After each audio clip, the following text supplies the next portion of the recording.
Welcome back, viewers. You are still tuned into Prime Live, and I'm super excited to welcome our resident tech specialist, Brendon Petersen.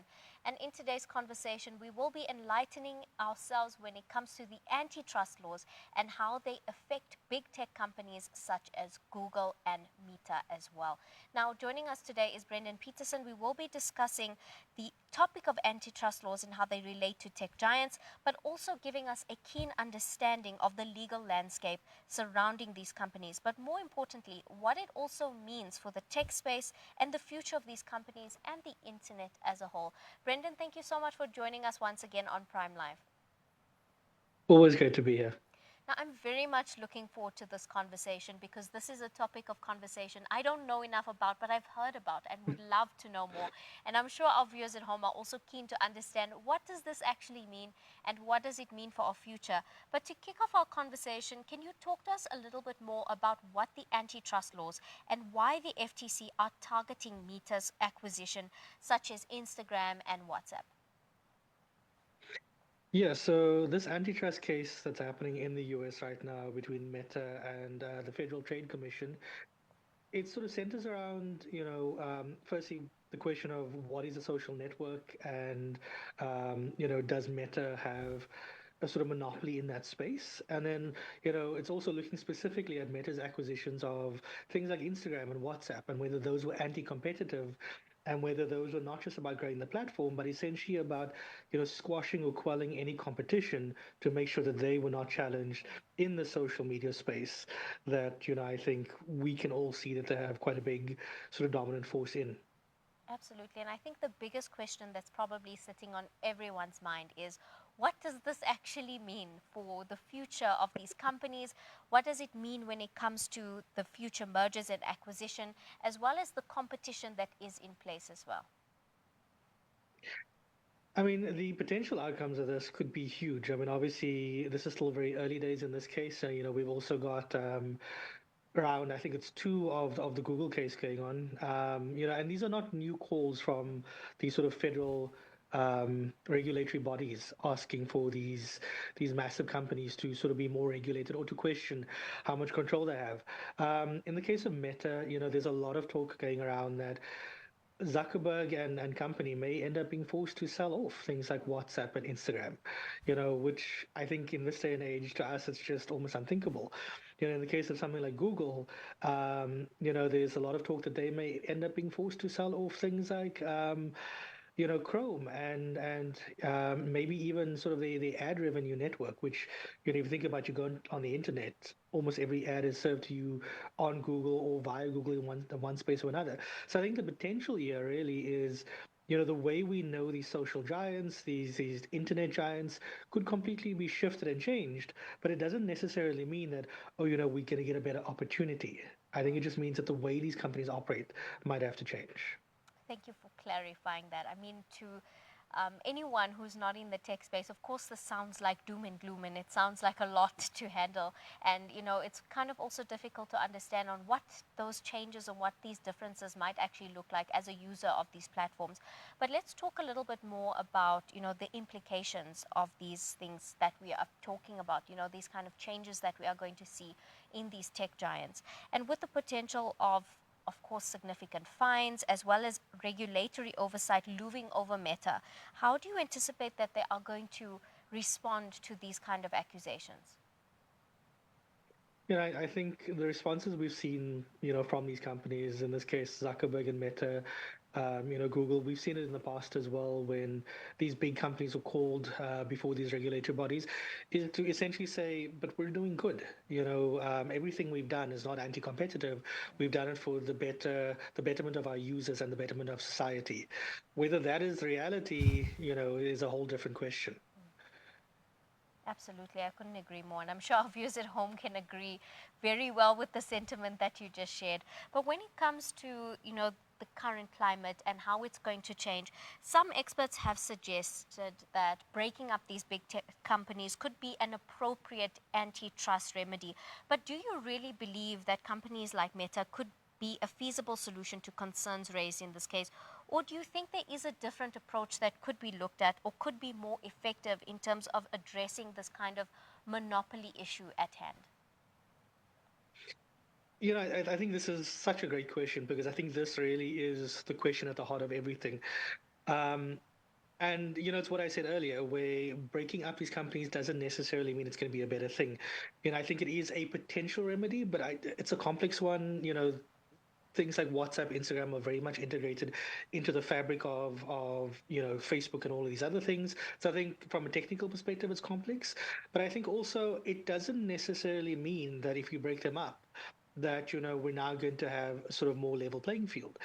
I think you could potentially say, oh, Meta has to sell off WhatsApp, for example, and you could see, say, an Amazon, you could see a TikTok, you could see another major tech company either come up with a competitor product or maybe even try to buy this product from them. So, I think there's a very unintended sort of implication that people or thought that people have that it's like, oh, well, if they sell it off, the landscape's going to be even and level again. And that's not necessarily the case. I think the bigger thing that they need to look at is behavior, because what these companies are doing is that they're taking the billions and trillions of dollars that they have and then just buying out someone that they see as competition. I think that is the thing that needs to be addressed, to give everyone a fair playing field. Because if you look at Google, for example, really, I think Google's big success and the fact that they become as big as they are comes from the fact that many years ago, I think one of the biggest sort of landmark antitrust cases was against Microsoft. Microsoft was forced to split the company, and that then actually was the perfect timing for Google, which was a fledgling company, to be able to build out products that have now made them the Google that we know. So I think that's the thing that we really need to address. Selling them off, selling off a piece of the company doesn't necessarily solve the problem.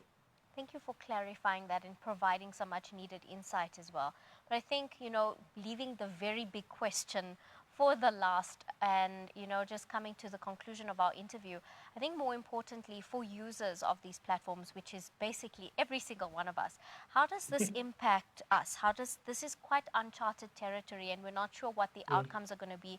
We're not sure what these platforms are going to look like in the future. And as a user of the platforms, just wanting to understand and clarify what that potentially could look like going ahead in future. What are your predictions and what do you think the potential outcomes are going to be? Or can you offer any future predictions or insight on how this trial is going to come about? Or more importantly, what are the implications that this could have for the future of the technology sector? I think we all want better treatment from these platforms that we use. I think there's a saying that goes around that says, if a product is free, then you are essentially the product. And I think we've experienced that where we've seen, misinformation, disinformation, all these, things, especially now with AI and how easy it is to generate these AI images. We've seen these things spread around on platforms like Instagram, on, WhatsApp, on so many other things. And I think we want these companies to do better to protect us as the users. I think that is also a very key part of what this antitrust thing is, because again, in the past, we've seen Meta, with Cambridge Analytica, it was proven that things had happened and all they got was a slap on the wrist. I think what we're looking for to come out of all of these things is, even if these big companies are not forced to sell off, these entities, that the laws around what they can buy, how they govern them, and how they protect user data becomes far more strict. Because I think that really is what the sort of key thing is that we're all looking for. I think that's also what these regulatory bodies are looking for. We talk about Google as an example was talking about in the antitrust case. No, but there are other options for people to use search besides Google search. And it's like, cool, they are, but they're not great. And it's the same thing, sort of with WhatsApp. A few years ago, there was a whole big thing about WhatsApp where everyone jumped to Telegram. And then a few days later, everyone came back because it's so entrenched in how we do things every day that, I think it's very difficult to get people to change behavior. So even if you sell it off, that's also not solving the problem. I think really what we need is we need these regulatory bodies to be a lot smarter in terms of how they deal with these things. And I think there needs to be more oversight in the beginning before these companies buy it to make sure that they're not monopolizing and that the alternatives that we're left with are, sort of lesser quality options. I think those are the things we're looking for. Whether it's actually going to happen is going to be very interesting. I think we've seen, unfortunately, in the US, a lot of the tech billionaires have cozied up to the government, spent a lot of money to make sure that things go their way. So, we're going to be a few months away before we see anything happen. Rulings for these things are only expected towards the end of the year. So for now, everything will operate as per normal. But I think, as we get closer towards, the sort of last quarter of the year, we're going to start seeing some very interesting rulings coming out of the US against these companies. Thank you for sharing that. I think it's a very important perspective that you shared there when it comes to the importance that these regulatory bodies do play.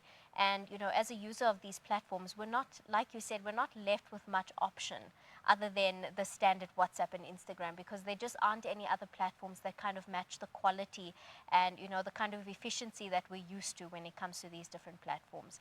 So there definitely is this sense of a monopoly that is going on when it comes to these different tech platforms that we are using and utilizing. But before I let you go, Brendon, I think, you mentioned something incredibly important in terms of keeping us safe online and how to stay safe online. We've seen many people get scammed online and, having trouble to get their accounts back even after they've been after their account has been hacked, and struggling with these different platforms like WhatsApp and Instagram, particularly Instagram and Facebook, having trouble getting back access to their accounts after they're being hacked. For any of our viewers out there, when it comes to protecting yourself online, if you could share any tips and tricks on how to best protect ourselves when navigating the web, or making sure that we are keeping our accounts as safe and protected as possible. That's something I actually just spoke about on radio just yesterday. I think the biggest thing that I always tell people is two-factor authentication or multi-factor authentication. A lot of these apps, especially the social media apps, they ask you to set up, a two-factor authentication, and that really is you download another app, so Microsoft or a Google app, and what it does is when you're logging in, it's going to generate a set of numbers on that specific app, and those numbers only last for a certain amount of time. You've got to put them in to be able to log in, and I can just say, from personal experience, just this week alone, the fact that that's something that I've done has protected me, because I saw a notification, oh, someone was trying to log into your Instagram. And I was like, well, it's not me, because I'm sitting here and I haven't done it. And luckily, I've got that two-factor authentication on, because if someone else is trying to hack into your account and they obviously can't get into that app, which is on one device, which is with you, that is going to be the thing that's going to keep you the safest. That, and obviously passwords, because so many people still are using things like password 123. Use pass phrases ideally, so longer sentences as opposed to just one word. I think those are the two key things: passphrases and multi-factor authentication. Brendon, thank you so much for sharing that. I think it's incredibly important, seemingly simple, but these are the steps that we fail to take that are inevitably going to protect us on the web and protect our accounts as well.